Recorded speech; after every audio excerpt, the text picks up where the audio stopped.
Okay guys, so this is it. This is my whole PA system. Obviously it's packed up. None of it is unpacked. I really didn't want to unpack it all because this stuff I'm taking on another gig tomorrow. I have to do sound for a Christian band.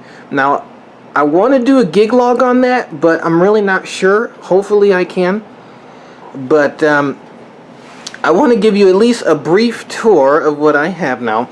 So the first thing I want to mention before I forget is this table that I got for Christmas. And this is my table. It's basically meant to put all of my audio equipment on. So I can fit my rack case on here, as well as my mixing console. It can go right on the side here, where this box is. And I can literally have a front of house mix with my EQ over here and my console right here. So it's perfect. So first I want to show you my wireless mic system. Again, I showed you this in my Christmas video vlog. And so I'm not going to go in depth on it, but these are the wireless mics I use now. This is an unbranded wireless mic system, UHF wireless mic system that I got from eBay for $100. Decent wireless mic system. I will do a full review on it when I get it on a couple of gigs and use it. So far it's okay. Here are all the mics. I actually recently got these windscreens on here for the microphones. And quick story about that. This is probably the only story I'm going to tell you right now. But the microphone capsules, basically the part that you talk into in the microphone, I was overloading them, or they were getting overloaded every time I would talk in it. And I'm like, wait, what? Why? And I tried changing the batteries. I tried turning down the volume on the receiver. I knew it wasn't coming from my mixing console because I wasn't clipping on my mixing console or my speakers or even the receiver itself. The microphone itself was clipping because the capsule is not very good. So again, I'm not going to do a full review, but if you guys think about getting this system for $100 on eBay with 4 microphones, you're probably going to need some of these microphone windscreens. As soon as I got these came in Friday. When I got these and I put it on one of the microphones and I really yelled into the microphone and I talked into it, the distortion was gone.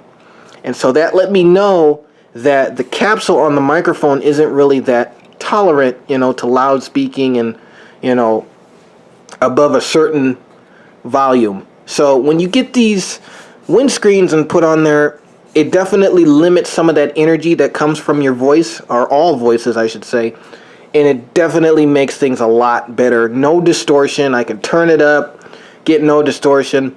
I have to have my mouth right on the windscreen, but heck, I'm happy now. I'm happy with this system now. Definitely made things a lot better, and it definitely sounds a lot better. So again, these are the 4 microphones. I color coded all of them, and all of them do have windscreens, and I also got a bonus windscreen right there. So that's the first thing. I got new wireless mics. And let me put down my camera for a second and show you my rack case. Okay, get it out there. There we go. Alright, there we go. This is a musician's gear rack case. Again, I talked about this in my Christmas videos. And obviously my EQ right here to tune my sound system to a particular room. Got this from eBay. Only paid $40 for it, and it works like a charm. So it was an eBay win, as well as the mics. But I got this to tune my system. Again, I didn't really need. I was gonna get a DBX drive rack, and use that for this system because I using a drive rack with powered PA speakers is kind of the way to go nowadays. But then I figured, I'm like, well, these speakers don't really need a buttload of processing because they sound good out of the box. They just have some little idiosyncrasies in the low mids and maybe one high mid, and boom, you're great. So I just purchased this simple 15-band graphic EQ for these speakers, and it works perfectly. I don't got to do a whole lot. I don't have to color the sound a whole lot. I literally just take out 250 and 160 hertz, and I'm smooth sailing. There's also an 80 hertz low pass filter, but I wouldn't recommend pushing that in if you're doing live gigs, because it kind of takes the oomph out of the vocals and out of your music, because it literally cuts a crucial bass frequency, 80 hertz. But for some things you could use it for. And then it has EQ bypass. The next thing up here, which basically fills this 2-space rack case, is a Livewire power distribution center or power conditioner. So, you know, when I'm running all of this stuff, my console, wireless mics, EQ, it can all run in the power conditioner, so I'm not overloading whatever I'm plugging the system into. Because even with extension cords, guys, you know, you could be overloading extension cords, and this stuff sucks up a lot of power. So you need those voltages in different sciencey things to be balanced. And so that's why I got this power conditioner, especially in an audio system such as this, where you have a lot of high power components. And if a power surge happens, all of those high power components can go kaput. And we don't want that, because obviously, again, this system was 4 years in the making. So to protect the equipment, regardless of if it blows or not, I have a power distribution center to have that extra protection, just in case I'm maybe plugging into an outlet that's kind of meh. And I also have an outlet tester to make sure that the outlet is good and that it's not meh. So I know that the power that's coming out of that outlet, going in this distribution center, and then being sent to all of this equipment is clean and great and won't be disrupting what's going on and what the system will be able to do. So that's my rack case. I'm going to take my mixer out of here and show you one more time, and then maybe I'll unwrap one of the speakers, and this will be the end of the video. Okay guys, so you all have seen this console on BBTV many times before. This is the heart of my new PA. I got it back in, geez, when did I get it? I got it back in June, and I remember the first day I got it, I did that unboxing, my Soundcraft Signature 16 unboxing. That was the day that I got this bad boy, and it was a graduation present from my mom and my friend who pitched in and helped get it. But this is, again, the heart of my PA, and I think it's really the best part.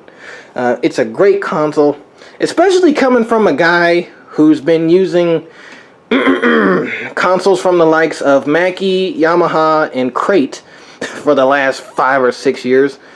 This console was a breath of fresh air, and it really let me know the power of analog and the sound that can come from it when you have good sources coming in it, and then when you have good speakers reproducing it.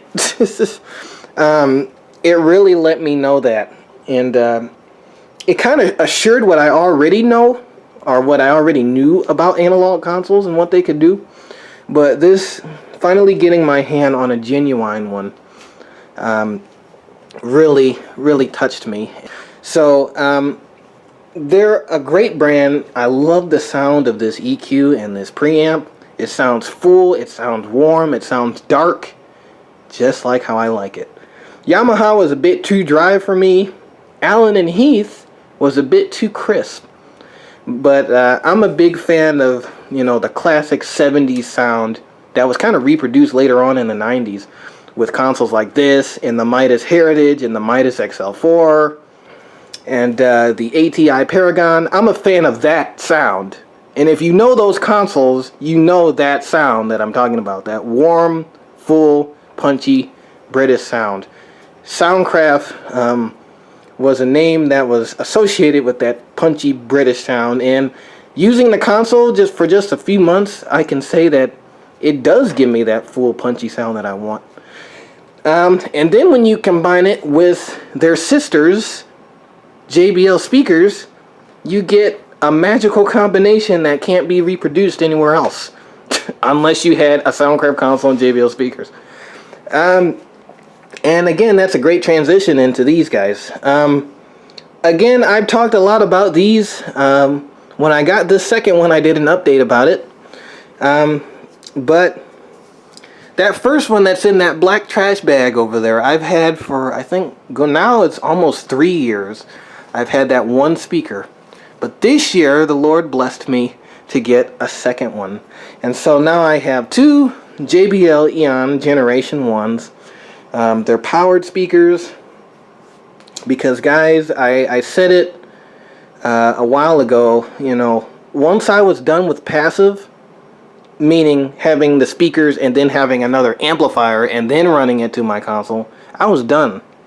And I meant it. And it wasn't realized until a couple of years later, but now it finally is. And I'm glad I made that choice to just go fully powered and no passive speakers are in my setup.